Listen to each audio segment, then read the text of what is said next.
So hi everyone, it's nice to meet you if I've not met you before virtually, and thanks so much for joining this session today. So it is talking all about nutritional support when we're looking at emotional well-being.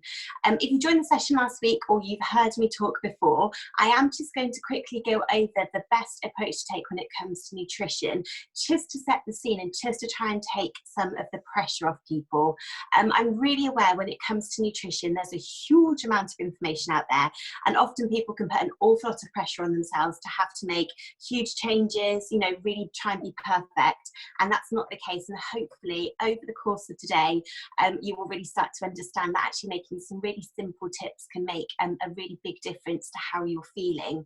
We will go through and I've tried to make it quite a simple talk today. Obviously, if we're talking about anxiety, stress, depression, and looking at your emotional well-being, the last thing I want to do is inundate you with a huge amount of information and you feel really overwhelmed and not sure where to start with making changes. So I've tried to break it down into sort of 6 little sections that we can look at what they actually mean, what happens in your body practically, and then little steps that you can do to make some changes. And it really can make a huge difference to how you are feeling. So as I said, if it's okay to pop the slides up to begin with, and what we'll quickly do is just go backwards and look at the best approach that it takes when we're looking at nutrition. So if we were to look at the world of nutrition, I'm sure you're aware there's a huge amount of information. If it's okay to pop onto the next slide. There are so many different approaches. Some people say that you should do intermittent fasting. Some people say that you should do, Weight Watchers. Some people say Cambridge. Some say ketogenic diet. You know, there's huge amount of information out there, and it can be really overwhelming. I think one of the really important things to try and remember is that there's some really good basic principles to healthy eating and to supporting your body, which we'll talk about today, but there isn't one single diet that would suit everybody. And instead, over the course of this session, and if you want to listen to last week's as well, which was looking at general well-being with nutrition, you can start to identify a bit about what's going on in your body. If you've got any signs of imbalance, any systems that aren't working properly, maybe any nutrients that your body's missing, if you work to resolve those balances and to boost up your body, it will really make a big difference to you, rather than trying to get yourself to fit into a general type that's often advocated. When we're talking about making changes, I often talk about the health line, which is on the next slide. And this health line really tries to take any pressure off you that you're putting on. So if I explain what the health line is, and then we can explain about how to approach it. So this is a really general way of trying to look at the 2 differences between what we could put into our body that's either really good for us or perhaps that isn't. So if you are person A or closer to the A side of the line, maybe you are the sort of person that, I don't know, eats Mars bars for breakfast, has fish and chips for lunch, takeaway pizza at dinner, drinks loads of alcohol, smokes, has loads of stress, doesn't exercise, doesn't eat fruits or vegetables or drink water. You know, all the things that we know and we hear about of not being particularly good or healthy for our body. Or then you could have, say, person B, and person B could be somebody who's the complete extreme, who doesn't, eat any chemicals in their food, they sleep 12 hours a day, they breathe only pure air, you know, they've got no stress, or the other extreme. And often when people start to look at making nutritional changes, they think that they've got to be person B in order to be perfect. And that, I don't know, they might wake up, start really well, then they'll have, I don't know, a bad day, they'll be running late for a meeting, their kids might play up, so they eat a chocolate bar, and then they beat themselves up and think, oh, well, I've ruined it all and it's all rubbish, and then they go right back to being person A. That's not the right approach to take. Instead, don't think you've got to be person B. It's not my goal to get you to be person B. My goal is to get you to work out where you're sitting between person A and person B. Listen to what's going on, particularly in your body, so if I can speak, and then make maybe 2 or 3 or 5 or 6 steps towards person B. Really feel your energy lift, really feel your mood lift, and really feel your anxiety start to come down. And then you stop before it becomes unrealistic, becomes too expensive, too stressful, or doesn't fit in with your family. And that way then you've made some really good steps for long-term health and well-being, rather than trying to be perfect and create this yo-yo dieting of stress. So I really hope that makes sense, and that really is such an important approach to take. So we're obviously today going to be talking about stress, anxiety and emotional well-being. And on the next slide, I've just put a little bit of information on there. If we're trying to look at our emotional well-being, it's really important to remember that you need to have what we call a combined approach. So this combined approach will be looking at what's going on externally to the body. So obviously we've got the coronavirus happening at the moment. We've obviously got lots of stress about health, about well-being, about potentially finance, about our jobs. So these are all factors that happen externally to us. And then we've got factors that are happening internally to us as well. So they will be the things that we'll look at today, as well as thinking about what that internal dialogue is saying. If we want to get a really good approach to our well-being, it's really important to take a combined approach. So we're looking at what we can do to reduce the external stress that's coming into our body, but also looking for what we can do to help manage our internal stress. So often people don't realise, but our bodies will deal with internal stress in exactly the same way they will deal with external stress. And stress can be a really big trigger for anxiety. If we have too much of it, it can be one of the leading causes of depression, feeling low, sleep problems, energy problems, and really struggling. So when we start to look at the body, what we're talking about today, it's definitely one big part of the jigsaw puzzle, but then also think about maybe other practices or techniques that you can have to calm the external stress down as well, and that combined approach really will make a big difference for you. So as I said, what we're going to do is try and break down, looking at the internal stress, looking at the internal balance into 6 particular areas, which I've just listed on the next slide. So those areas that we are going to look at today, we'll be looking at, coffee intake, sugar intake and alcohol. If you want to leave the session now, you're very welcome to, especially if you're homeschooling like me, you probably need some of those in your diet at the moment. We're going to be looking at gut health, role of food intolerances, but then also looking at maybe some key vitamins. And when we're looking at the role of emotional well-being, there's huge amounts of information out there, and lots of the information show that any form of nutrient deficiency can contribute to feelings of emotional imbalance. But for the purposes today, we're going to look at some of the big players, which are your B vitamins, your calcium, your magnesium and your omega-3. So we'll try and do it in a really positive way, really try to give you some top tips that you can take away and things that you'll be able to alter. So if we start off by looking at the next slide, the next slide's got a few little, I don't even know what they're called on, those things where they pop in and out, so we just get it to the set. Brilliant there. So this is what we call the general adaptation syndrome. So I'm not sure if you've heard of it before, but this is a really simplified way to explain what can happen in our body when we get stressed. And this can be, like I said, internal stress or external stress. I can explain a bit about how the body copes, signs of where you are with this stress response, and how it can contribute to anxiety, to depression, to sleep problems and to energy problems as well. So if we start by looking at the top bubble where it says homeostasis, this is the bubble in an ideal world that we would be existing in most of the time. So when we're in the state of homeostasis, it's where we're nice and calm and balanced. It's something that our body really drives to want to be at, and it's a state of being in complete calm. We don't have internal or external stress. All of the systems in the body's working really well, and we've got all of the key nutrients that we need. So this homeostasis bubble is the ideal one that we would be at. Obviously, life happens, and when something happens that is deemed to be stressful, we will get an alarm that will go off, which will take us from this lovely calm bubble into the next bubble. And the next bubble is when we go into resistance. We'll talk a bit more about that in a moment.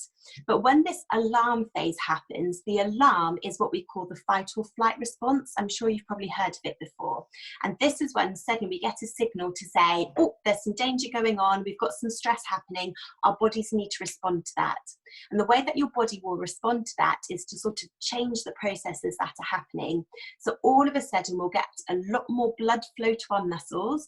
Our bodies will start to release lots of stored sugar to get lots of energy to our muscles. We'll become very alert. We'll have lots of energy going to our brain to make us really sharp thinking. But at the same time, for your body to be able to do that, it will start to divert energy away from systems that it deems to be non-essential for survival. So they would be looking at your upper digestive system, they'd be looking at your lower digestive system, so your gut health, it could be your hormone system, so female and male hormone production. So all of a sudden we're in this very alert phase. It's a really natural response for us to get, but our bodies aren't designed to have it for a very long period of time. So in an ideal world, we'd have this alarm phase. You would, I don't know, get and pick your children up from school in time, or make it to the meeting that you're running late for, whatever it is, and then your body would go, it's fine, the stress is over, we can now revert back to the homeostasis. So all of this feedback mechanism will happen, so the stress response gets switched off. So we have this little dip to stress and then back to being nice and calm. Wouldn't that be lovely? What happens with the resistance is when we've actually just got too much stress going on. So when we get to the resistance phase, it's when we've got continual stress.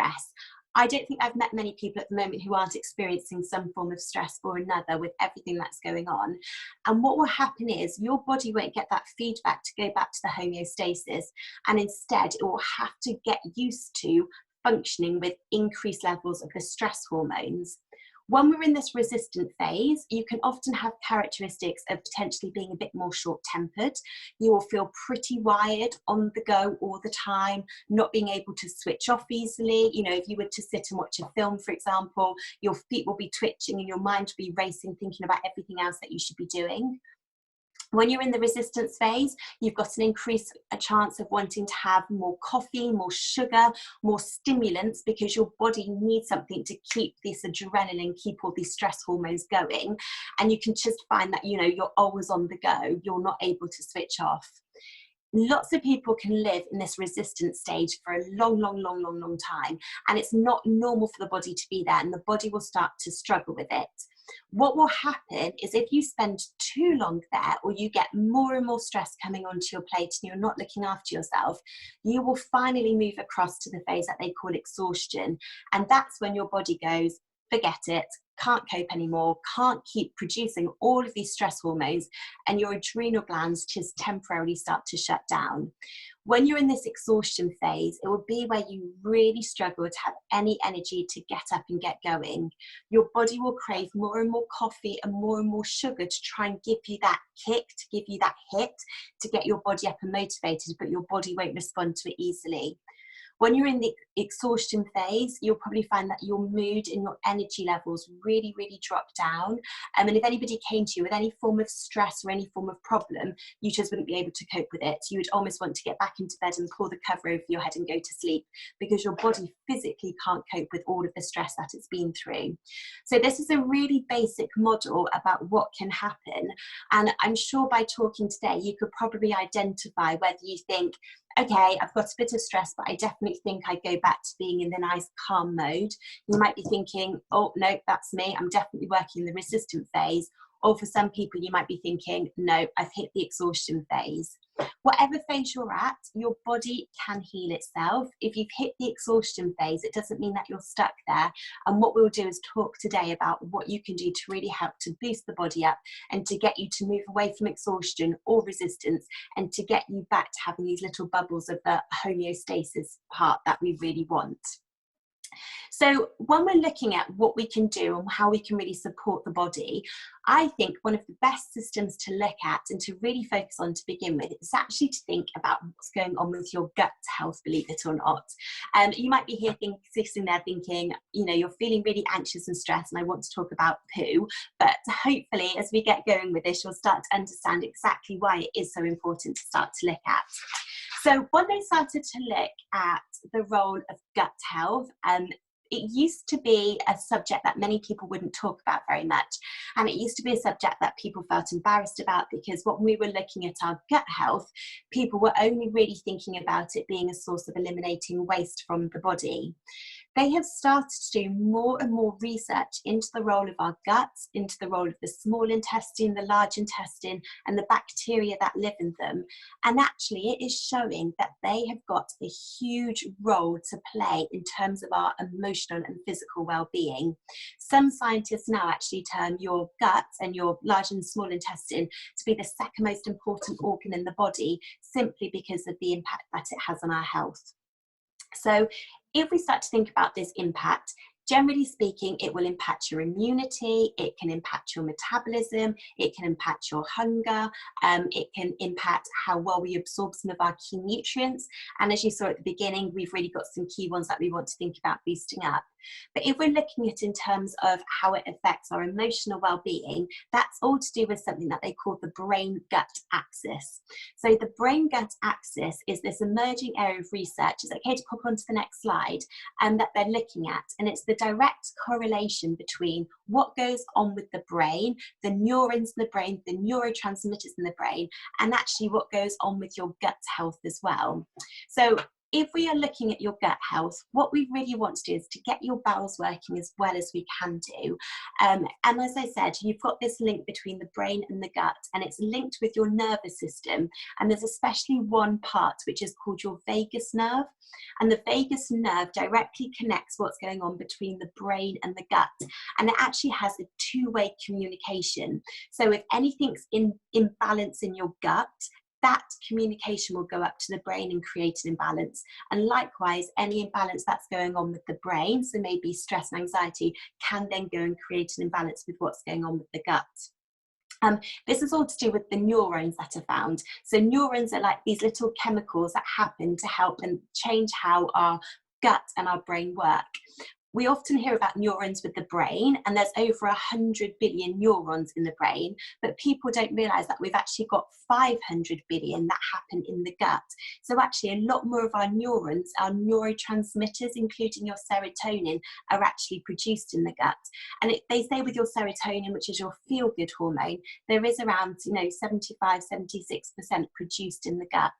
As you can see from the slide, there's also something else called GABA, and GABA is another transmitter, and that really helps to control your feelings of fear and anxiety. So these neurotransmitters, GABA, serotonin, and all of these ones that will really help promote feelings of well-being in the mind, really get produced from a good amount of good bacteria in the gut, which we will look at in a minute. In our gut, especially in our small intestine, it's where we absorb lots of our key nutrients. And if we think back to the beginning slide and we're thinking about our magnesium, our calcium, our omega-3, our B vitamins, we really need our bowels to be working as well as we can be to absorb those. So rather than just chucking a load of supplements in, but actually then having a really bad IBS type symptoms, your body won't be absorbing those key nutrients. So often it's a case of sorting out what's going on with your gut health first, and then getting some key nutrients going in. So how we can support our gut health, how we can boost up the serotonin, the really good neurotransmitters in the brain, really depends on what's going on with your gut. And if anybody's particularly interested in this, then definitely do more research. It's really, really fascinating, the whole brain-gut axis. From a personal point of view, I've seen quite a few clients on a one-to-one basis who have come to me with feelings of low mood, with feelings of anxiety, lots of stress and depression. And actually, when we've done some protocol to start to heal the gut and to sort out what's going on with the gut bacteria, it has really got rid of those feelings that they're looking at. So really start to think about your gut health when it comes to your emotional well-being. So if we're looking at our gut health, rather than just thinking about boosting up the bacteria, a really good place to start would actually be to start thinking about what's going on with your upper digestive system first of all. So this is where we think about how quickly we're eating our food, whether we're chewing the food properly, whether you've got any bloating or pain in your stomach, whether you get any heartburn, reflux, any indigestion. So the reason for looking at this first and foremost is because your bowels will only be able to absorb the key nutrients if the food is properly broken down when it gets there. So if we're rushing our eating, we're not digesting the food properly and breaking it down in the stomach, then our bowels won't be able to do the job that they're doing. So obviously we've probably got quite a lot of stress on at the moment. It's quite tricky to do, but if you can, something that really makes a huge difference is to try and time the food that you're eating at a time of day where you're less stressed. So for example, if you were going to have breakfast in the morning and you were waiting to have breakfast at 8:30 when you were going to be logging on within 20 minutes to start your day of work, and you're also trying to get the children set up for homeschooling, so your stress levels have started to increase. The more increase of stress, the less of the digestive stomach acid you're going to produce and the less digested the food will be. Whereas maybe you had it an hour earlier when your kids are watching an iPad, watching a TV, if you're in my house, reading a book, or it's quiet and your stress levels aren't as high, how your body will digest that food, break it down and support the body is really, really different. If anybody's got any feelings of any heartburn, any bloating, any reflux, any indigestion, often you can start to take Renes, or you might go to the doctor and be prescribed omeprazole, because often people can think that they are signs that you've got too much stomach acid. Actually, what can happen, especially when we're stressed, is we can start to get too little stomach acid. And having too little stomach acid or too much stomach acid actually represents in exactly the same way. So having too little stomach acid will create symptoms such as bloating, belching, indigestion. It can contribute towards constipation and diarrhea. If anybody's got any skin complaints, any acne, that can all be down to your having too little stomach acid, as well as having feelings of depression and anxiety. So if you want to do a little test at home to see how your stomach acid levels are, there's a really simple one that you can do. And again, all of these little foundations make such a huge difference to your emotional well-being. So if you want to test your stomach acid levels, first thing in the morning when you wake up, before you eat any food, what you want to do is get some bicarbonate of soda. I think the supermarkets have still got it. I've definitely got some in the back of our cupboard somewhere. Take 1/4 of a teaspoon of bicarbonate of soda and mix it with maybe an inch or two of water. You want to mix it together and then swallow it. And then you want to set a timer to see how long it takes you to burp. If you've got high stomach acid levels, your stomach acid will very quickly convert that bicarbonate of soda into carbon dioxide and make you do a burp very quickly. If you do a burp within 2 to 3 minutes, that's a sign that your stomach acid levels is okay. If you do a burp between 3 and 5 minutes, it's a sign that your stomach acid levels are low. And if it's anything over 5 minutes, then stop timing, and it's a sign that your stomach acid levels are really low. So as I said, lots of people might have been on Renes or omeprazole for years, but the whole time the problem was actually their stomach acid levels were too low. If they're too low, simply make sure you're not drinking much water around the food you're eating. Eat your food slowly, or start to increase your intake of ginger, or have some diluted apple cider vinegar about 5 minutes before each meal.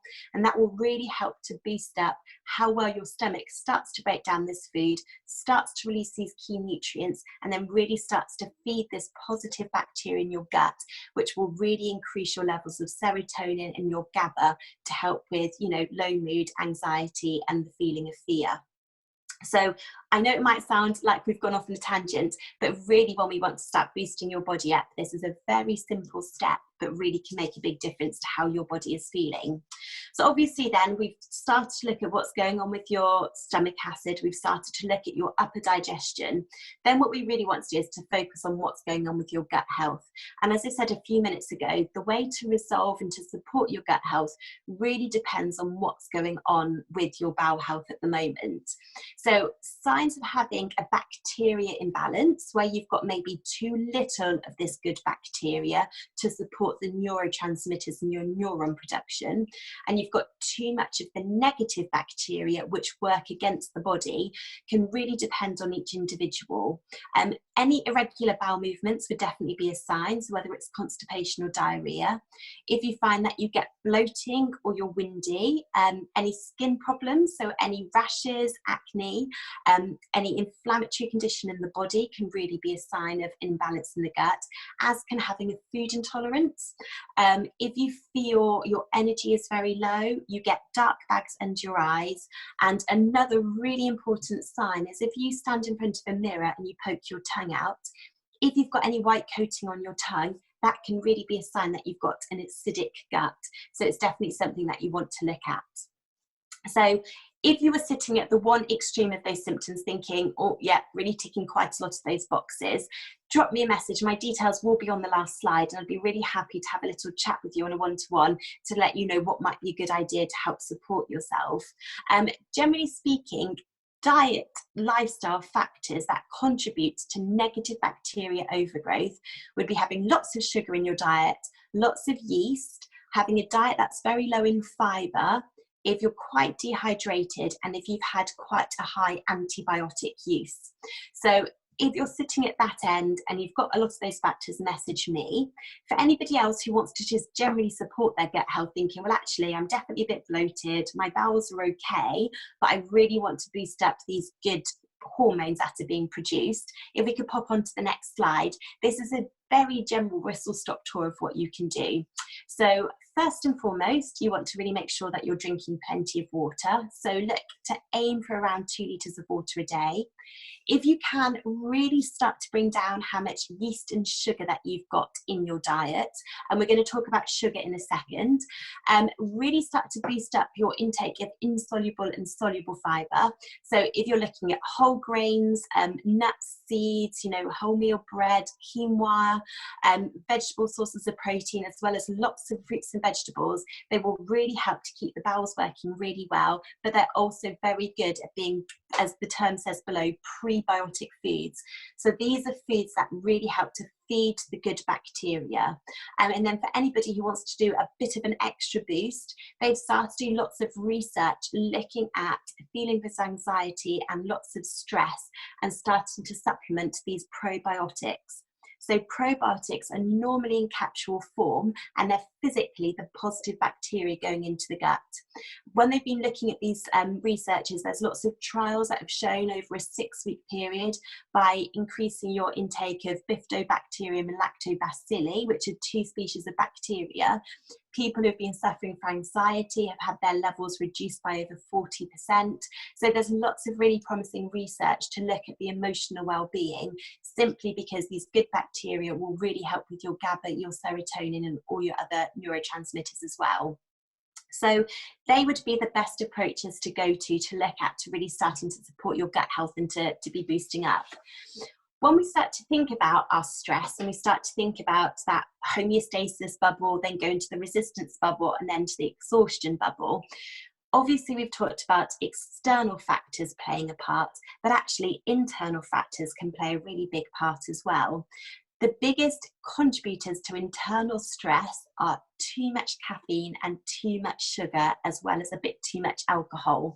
I will part the alcohol one for a minute, but I want to really quickly, I'm very conscious I'm running out of time, and really quickly explain to you what happens when your blood sugar levels become out of kilter, and maybe when we start to have a bit too much caffeine into our diet.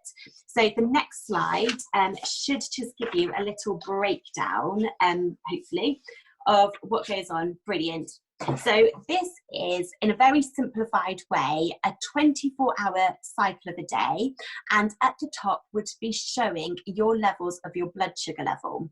So in an ideal world, we would have what we look at with the blue line. So the blue line would be, we're not eating too much refined carbohydrates, any white carbohydrate, we're not eating too much sugar, we've got lots of protein in our diet, which really helps to heal and to repair the body, and it really helps to stabilize your blood sugar levels. Then the way it drops down towards the end is when we go off to sleep, so we get this nice steady drop off when we go to sleep. If you have this blue blood sugar line, it means you've got this nice steady supply of energy, and it is really calming for the body. It really helps to reduce all of this internal stress. What can very easily happen, however, is you can start to go much more towards the red line. So the red line can happen, sorry, that's my doorbell going off in the background. The red line can happen when we eat too much refined carbohydrates or too much sugar, and also if we have too much coffee. The reason for this happening is if we have, say, some sugar, it doesn't take long for our body to break that sugar down into our stomach, and for that energy to get released into your blood sugar, into your blood levels. So your energy levels start to spike up really, really, really high. When they spike up really high, that's when we start to get this really big burst of energy. We start to feel alert, we start to feel wired and ready to get going. But that's really stressful for the body. And if we've got too much sugar, our bodies will start to release a hormone called insulin.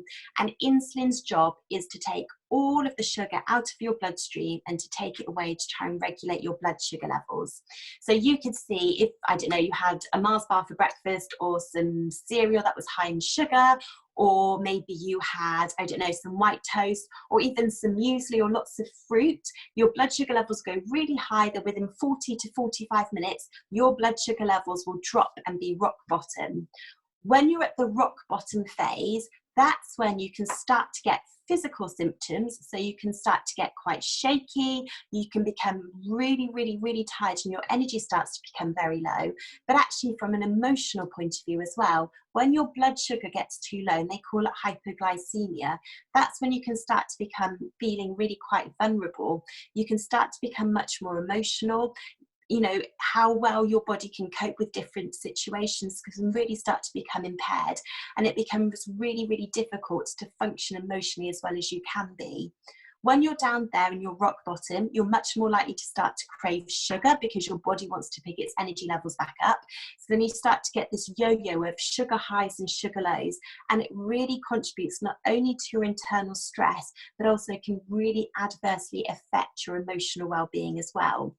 Coffee has the same impact because coffee is a stimulant. So coffee is throwing you into that fight or flight response. And when we're in there, we're getting this high circulating blood sugar.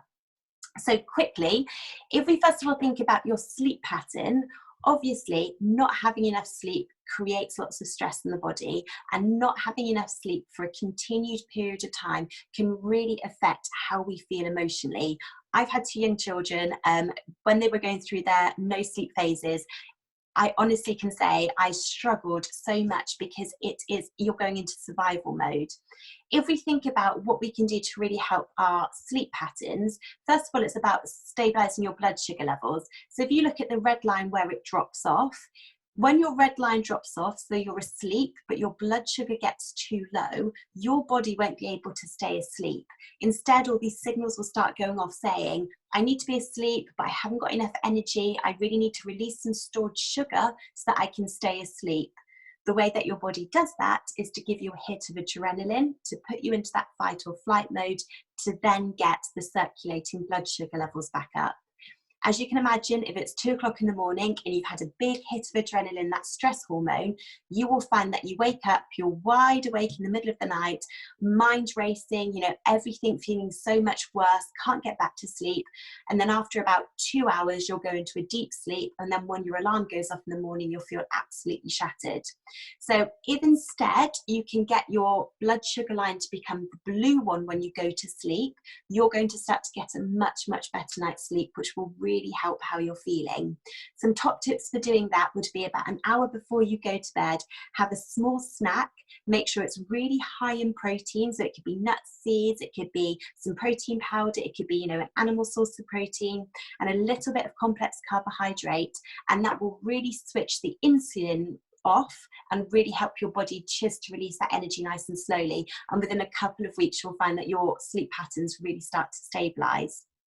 If we're looking at it from a different point of view and we're thinking about, you know, what we can do to really help support the body, as I said, if we're starting to think about this being internal stress, If you can, start to reduce your coffee intake even before your sugar. The reason for that is coffee really will keep those adrenaline kicking in, and that will really keep you from going back to that whole homeostasis bubble that we want to get to. So I'm not saying don't ever have coffee again, but if you're somebody who's drinking an awful lot of coffee, really try and bring it back to maybe having 2-3 cups a day max, but ideally, you know, getting closer to 1 or 2 a day.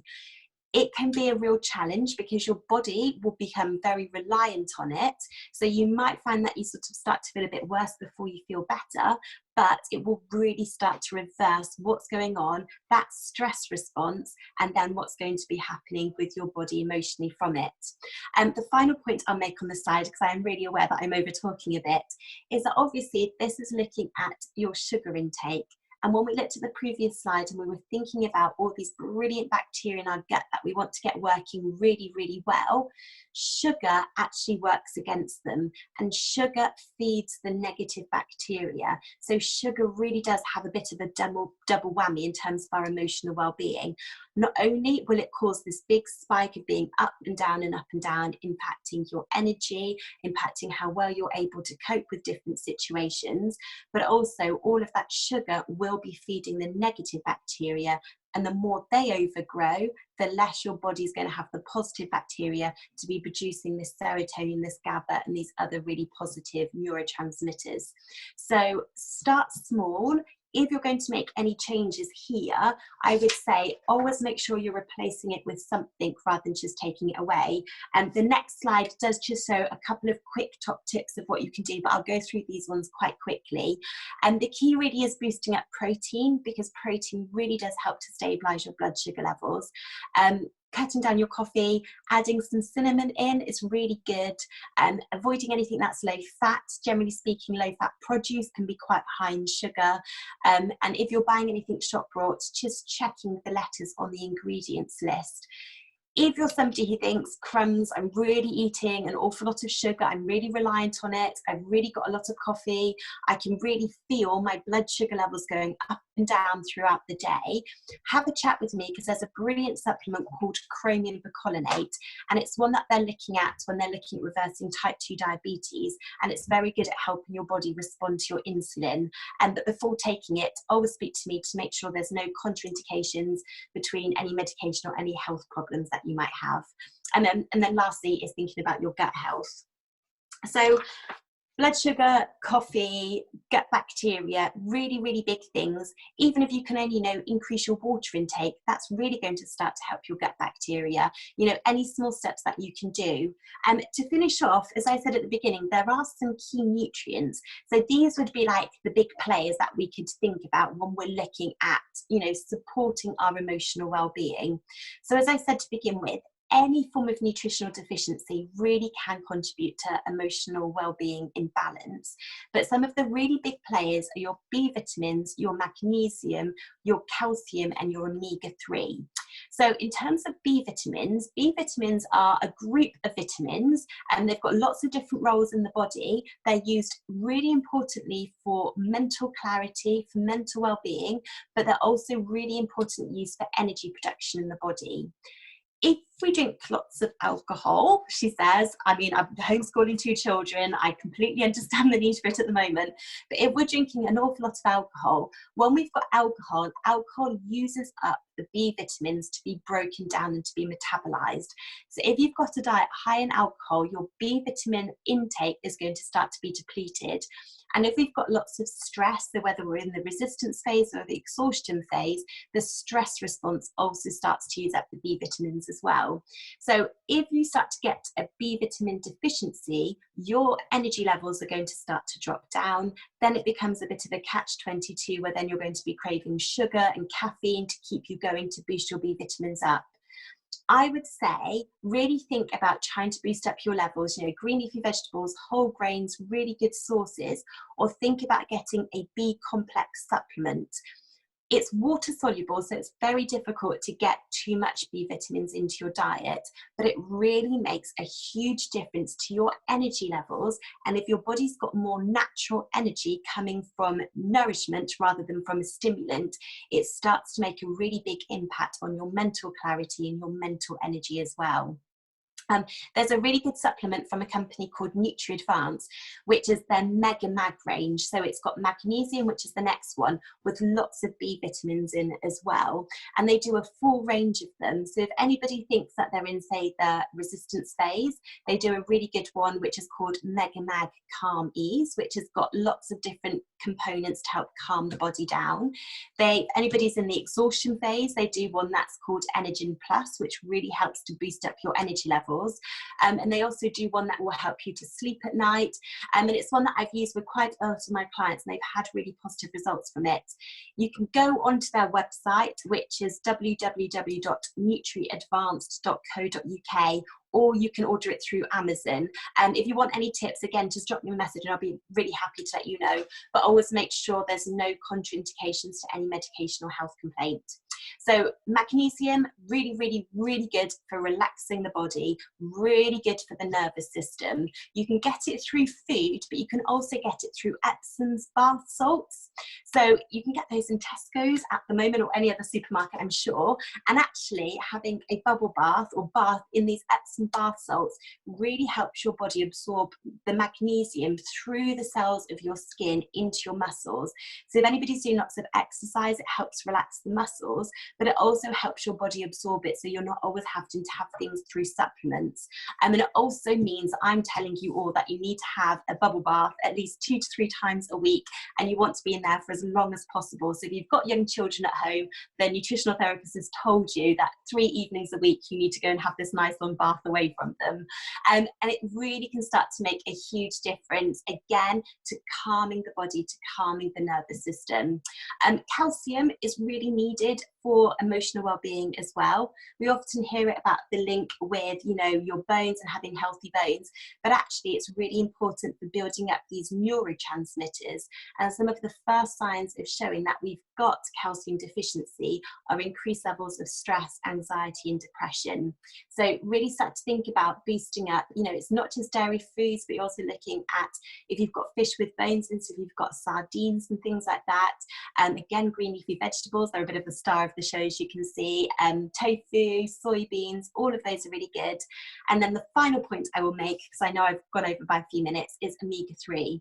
So this is an essential fatty acid, and it's got 2 really important roles. First of all, it's really important for healthy brain function. So when we really want our brains to be absorbing these key neurotransmitters and helping the neurons, it needs omega-3 to do it. But also omega-3 has been shown to be really good at helping to get a good diverse range of the positive bacteria in the gut. And the bigger the diversity range of positive bacteria, the more physical and emotional well-being health benefits you're going to start to get. So quite a lot of information there, as I've always said wasn't going to do. The last page is just, you know, if anybody is looking at supplements, CBD oil has got an awful lot of press at the moment. I'm not a qualified practitioner for cannabis oil. There's some really good shops and really good experts around. I've tried it on myself, and I've tried it with some other people as well, and they've really found a huge difference, especially when it comes to anxiety. There is a shop called Good Body Wellness, which is based in Cirencester, and I've had some brilliant advice given from them, and they've got an online shop. Ashwagandha is a herb, and again, it's really good to support emotional well-being, especially if you're more feeling on the low side. So I'd look maybe CBD oil for anxiety, ashwagandha if you're feeling a bit low. 5-HTP is a natural way that you can start to absorb serotonin a bit more. But if you want just to go for the general ones, think about just getting a general multivitamin where you've got your magnesium, your calcium, your B vitamins, get an omega-3, and then just think about these probiotics to boost up your gut health. You might be surprised what an impact all of those changes would make. Remember the whole A-B line at the beginning. Don't try and change everything at once. Just think about some small steps that you can do, and you can always revisit the recording of this on YouTube at a later date when you've got more time. just make some small steps, and it really can start to make a massive difference with your stress and with your anxiety and feelings of low mood. So thank you very much for joining in. I will pass you back to see if there's any questions that you want me to go through. Brilliant. Jen, thank you very, very much. I always feel you have so much content to cover, and we could just talk with you for hours and hours and hours. So thank you very much for sharing. Jen has mentioned the recordings are going to be available. We will email you the link probably in about a day or so, just when we've edited the video. So yes, please do feel free to share it and to watch back as well.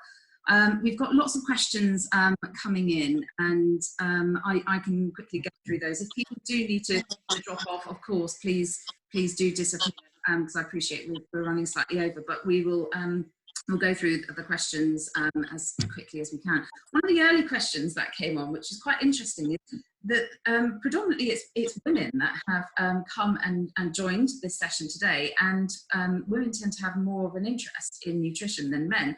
But when we look at things like COVID-19 and all the statistics, they're saying that actually that's actually going to impact potentially men more than it is women. So why is it that men aren't so interested, and or is it just they've sent us all along to and is there, does the nutritional advice that you've given is it generic between sort of men and women? Because obviously women have hormones that sort of are different to men.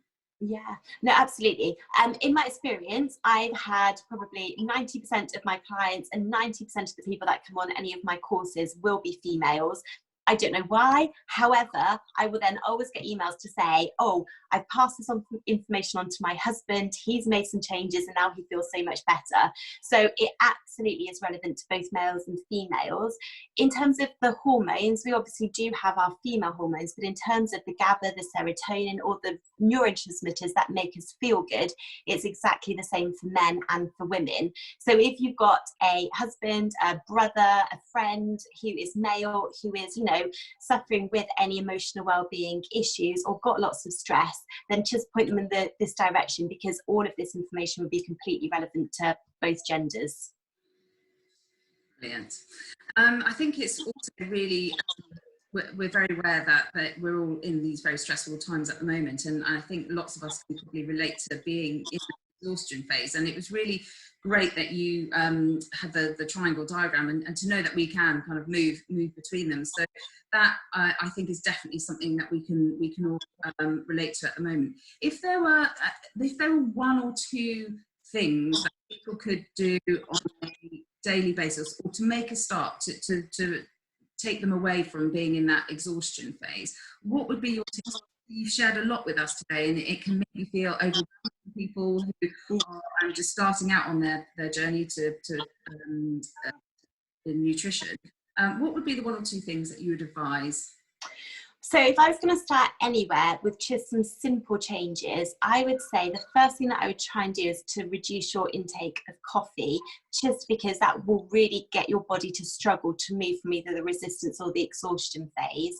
And then probably the other two that I would just try and look to do would be increasing your water intake, because being really hydrated is really going to help with your gut health, and then try and boost up your protein. So the reason for protein is it really helps with healing and repairing in the body. It really helps to stabilize your blood sugar levels. So then you start to crave sugar more, and it really stops your you doing that red dip down and gets you much closer to the blue. So coffee, water and protein, they would be the three most simple ones. And with protein, it can be as simple as a handful of nuts, or you could get a protein powder and just mix it with a little bit of milk twice a day. So it doesn't have to be really big changes. It can be something really, really small that will really start to get you moving, even from the exhaustion or the resistance back to the homeostasis one. Yes, absolutely. I think quite often people underestimate the amount of protein, and I was told this quite some time ago, that we generally, as a society, we don't eat enough protein. We tend to load our plates full of sort of carbohydrates like pastas and rices and things like that, and less so of protein. So I think definitely the protein advice is a really great one. I think that I know I've seen a personally, I've seen a change when I've introduced more protein into my diet. People can quite often be worried about if they're taking on more protein and they're eating things like nuts. They can be worried about the fat content with. Yeah. So, what would your advice be around that? Because good fats aren't always bad, are they? No. So, in terms of fat, it got really bad press for quite a long time, and people, the way that they looked at it is they looked at the 3 macronutrients, so your fat, your protein, your carbohydrate, and they worked out per gram fat has got the most calories. So the logic was, well, if we cut fat out of our diet, we're going to be in a calorie deficit, and therefore we're all going to be nice and healthy. So that's when everything started to become low fat, fat free. It doesn't work that way. Actually, you remember the red blood sugar spike? If anybody's conscious about weight, insulin, when your blood sugar spikes up and insulin being released, is the thing that will promote your body to go into a fat storage mode, because it'll be turning all of that sugar into your liver, and then when your liver's saturated, it turns it into a type of fat and it stores it around the middle. Fat in itself, as we've seen with omega-3, is really important for the body, and actually a lot of the time fat can be thermogenic, so it can speed up your metabolism. If you were eating a massive bag of nuts a day, you probably would be getting a few too many calories, but a couple of handfuls a few times a day, and then getting protein from some other sources too, will only do your body good. And actually the red blood sugar line will be the one that will make the big difference in terms of weight and calories. Yeah, I think that's great advice. I quite often have this discussion about fat with friends of mine, and I think everybody's frightened of fat, particularly from all the press. I think but we all need it. Of course, we need should have fat, so it's good. We've got a few questions around protein and children as well. So, what would your advice be in terms of protein powders for children? Are they allowed to have those if they are sort of popped into smoothies and things like that? Yeah. Yeah, absolutely. It's absolutely fine to do it. If you're worried about getting protein powder, you could do something like maybe get some ground almonds and pop those into a smoothie for children instead, or other forms of ground nuts, because that's a really good way to get it in. But there's lots of really good children's protein powders, and if your child is a fussy eater, or going through one of those phases which they all seem to go through, absolutely they're perfect to do. Don't worry about battling and getting them to eat it in a meal version, because it will just become stress for you.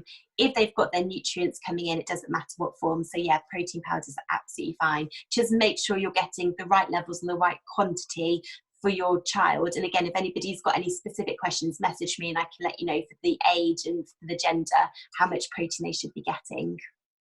And there are protein powders out there that, because a lot of them contain sugars and things like that, but there are some out there that don't.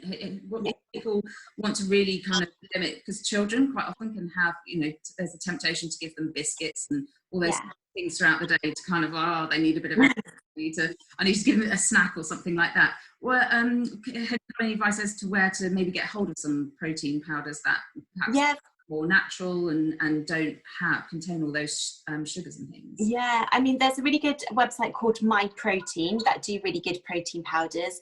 BioGland do a really good children's protein powder that doesn't have too much sugar in.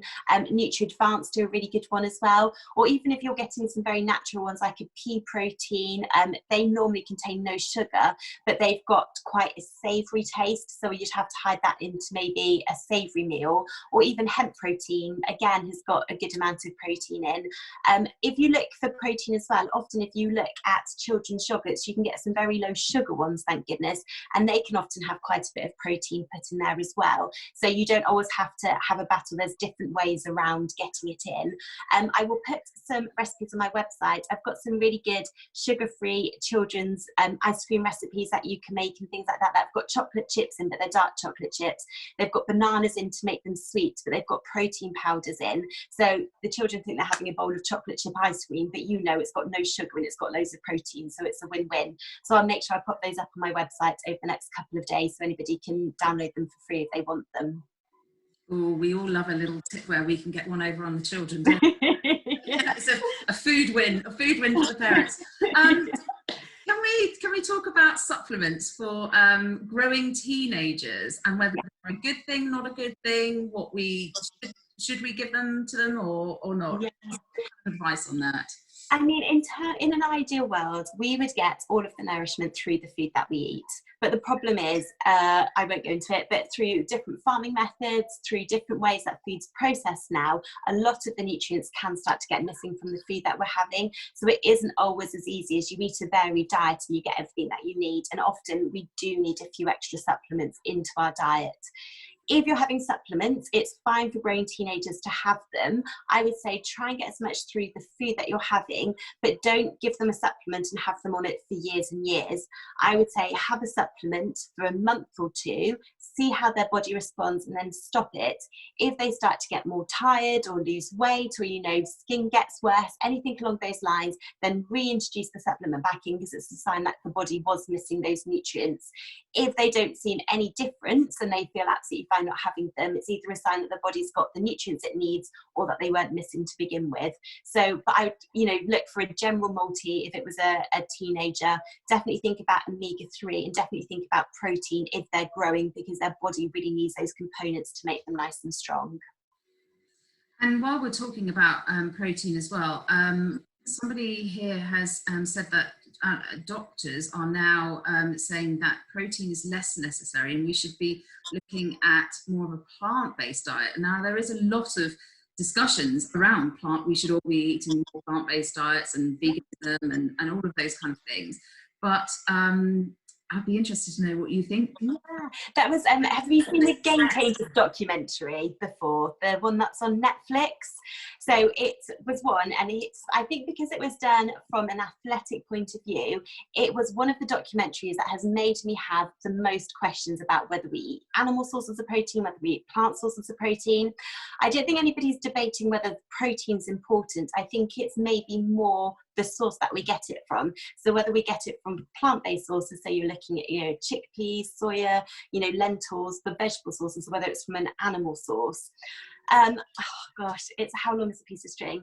I would say, on balance, trying to get lots of protein from plant sources is really good, because if you're getting it from plant sources, you'll be getting lots of antioxidants and phytochemicals. You'll be getting lots of fiber that are really good for supporting your gut health as well. And having some from animal sources is fine, but I would just say if you were eating meat, make sure it's coming from a really good source, that it's grass fed, and that it's not being injected with antibiotics and with fat and with water, because actually then the protein content starts to alter and you can start to get lots of hormones and things like that coming from the animal into the body. So plant-based is fine, animal-based is okay. And if anybody wants more details and they've seen the Game Changers documentary, there is a blog on my website which goes through all in a lot more detail, looks at the research behind it, and gives you more of a sort of balanced argument when there's more time about whether it should be animal or plant-based. I think everybody's bodies are different, and as you were saying, what one person can have an intolerance to, another can't. And I think with all these things, there's always everything is quite generic. So I think your tips about really kind of recognising how what one's individual body functions is really, really useful. Talking about women and in the PMS stage, why do we get more cravings and during this time, and is there any way that we can tackle those? Yeah, and calcium is one of the big ones to help with PMS symptoms, believe it or not. If we start to boost up our calcium, and if you were having PMS symptoms, especially a supplement calcium citrate, which is one that's got ascorbic acid to help you absorb it, it can really help support and lessen your PMS symptoms. Hormones, estrogen, progesterone really link with your blood sugar levels. They increase your energy expenditure when you're about to have a period or when you're ovulating. So if you've got more energy being used up in the body, you're going to be more likely to crave sugary products. Then the more sugary products you crave, the more you start to get the whole mood dropping down and up.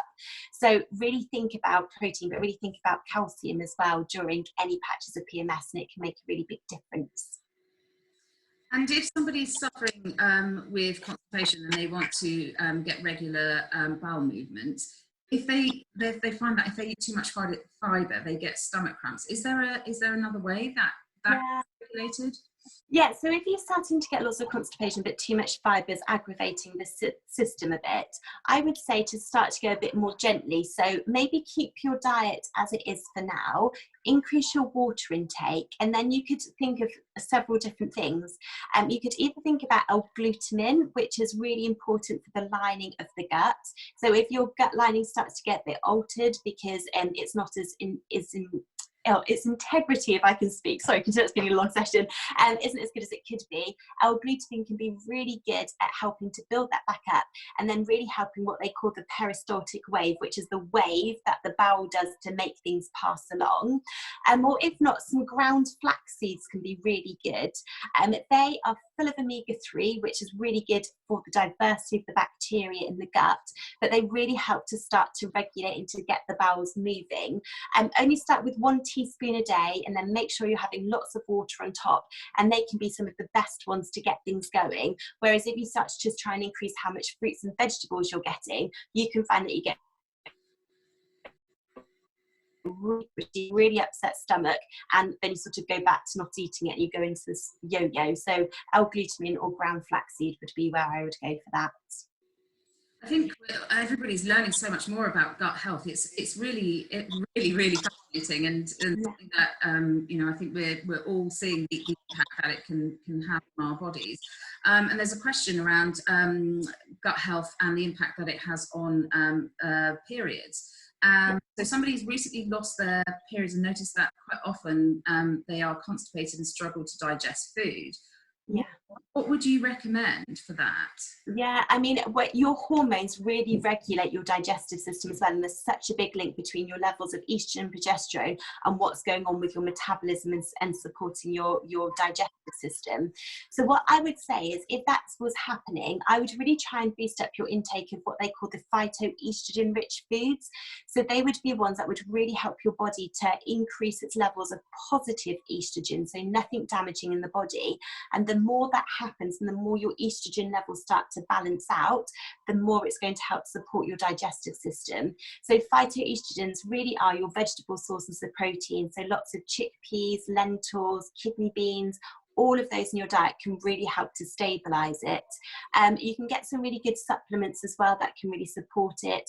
NutriAdvance do a really good range of them, and there's also different herbs as well that can really support your hormone production. So what I would do is, if it was you were perimenopausal, postmenopausal, I would really think about sorting out balancing your hormone levels rather than just looking at the digestive system, because the hormones and the digestion will really work hand in hand together. But drop me a message and I'd be really happy to let you know in more detail, because I can ask a few more personal questions then. Wonderful, wonderful. Those are all the questions that have come through on the chat so far. So if anybody's got any others, feel free to quickly drop them in there before we end the session. But there is so much that you have given us there. I have scribbled down lots and lots of notes, and I am going to watch back this session because I was sort of clicking, doing various things at the time, so I feel like I haven't fully absorbed it. So again, if anybody does want to watch it back, we will email it to you. There is so much that you have shared with us, and around gut health, exhaustion, how we can all improve things. Eating nuts and seeds is a good thing, even though they've got fats in, because they're good fats that we all need for our bodies. So yes, there is really a lot that you have shared with us today. So thank you very, very much. Oh, you're welcome. I think we all recognise that nutrition is a really important part of how we can all stay well and balanced during this time.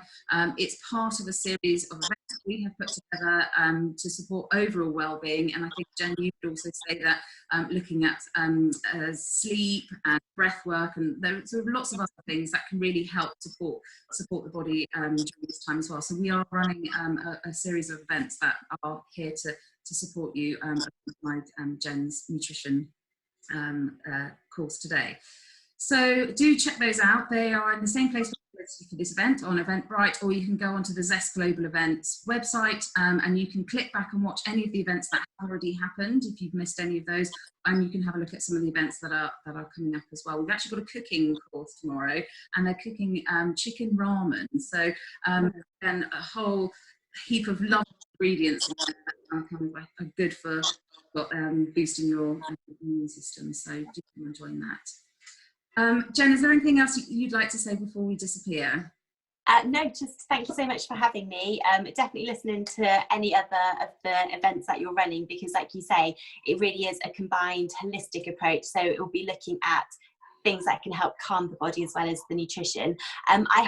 Feel free to connect with me on LinkedIn if you would like to, or follow me on Instagram or Facebook, because I'm always trying to give lots of free top tips and, you know, articles and things like that that can support you. So feel free to contact me that way, and happy to keep helping everybody during this uncertain time. Brilliant. That's a really generous offer, and thank you very much for doing that. Please just ask where where you can find back the session. So just to remind you, you can, if you don't get the email or you haven't got the email from the last session, if you go onto the Zest Global Events website, which is www.zestglobalevents.co.uk, there's a button on there that says Motivation in Isolation. Click on there, and then there's a big button at the top which says click here to watch previous events. So you can click there, and it will take you onto Vimeo. And they're all loaded up there. Equally, they are also on YouTube, and we're trying to share across our various social media platforms, Instagram and Facebook and Twitter, where all these links are, and on LinkedIn as well. So if you're on any of those platforms, just if you follow us, then we'll always be posting where you can access all of the content. So please do feel free to access it in that way. So thank you again very, very much, Jen. It's been a brilliant, brilliant session. And thank you everybody for joining. I appreciate it's very difficult when there's so much going on with homeschooling and work commitments and all those sorts of things as well. So thank you for joining us, and we look forward to seeing you again at some other events. Well, thank you. Bye. Bye.